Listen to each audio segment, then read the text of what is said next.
You're listening to In the Pod, Soybean Updates, a weekly trek into the latest soybean information from NDSU Extension. Soybeans in North Dakota are not treated equally, at least by the weather and soil types. Western North Dakota can be very different from the eastern side of the state. Here to give us an update on western soybeans is Gautam Pradhan, NDSU research agronomist.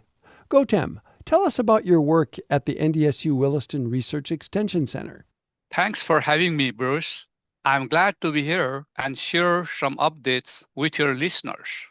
I am a research agronomist at NDSU Williston Research Extension Center, where I have been since 2014. I focus on developing, testing, and sharing technologies that improve crop yield, input use efficiency, and resilience in the semi-arid conditions of northwestern North Dakota. Through this podcast, I want to acknowledge the North Dakota Soybean Council and all the ND soybean growers. Their check of dollars have allowed us to conduct experiments and provide practical research-based insights for soybean growers in western North Dakota. What are the key things irrigated soybean growers should keep in mind this season?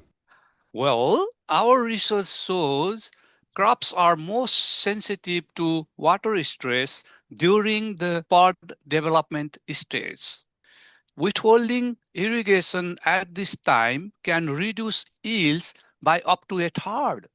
On the other hand, reducing water during seed filling or maturity has minimal impact. So, if water is limited, focus irrigation on pod development.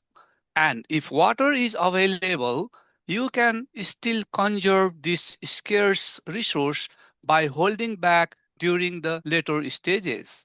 Any tips on managing soybeans on dryland no-till fields? Of course, there are. Our multi-year experiments show that for dryland no-till fields, planting soybean in narrow rows, such as 7.5 inches, give the best results.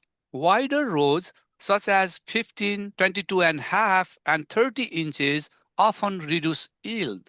Since soil moisture is the biggest limiting factor under rain-fed conditions of northwestern North Dakota, narrow rows help the crop make the most of available water throughout the season, even if the canopy does not fully close.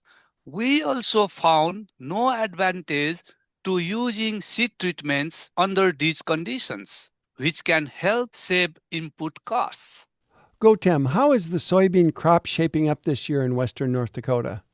Early in the season, soybeans were slow due to cooler temperatures, even with irrigation. Since late July, warmer weather and frequent rains have pushed growth. Right now, the crop looks strong and healthy, and we are expecting a promising harvest even on rain-fed acres. Thanks, Gautam. Our guest has been Gautam Pradhan, NDSU research agronomist.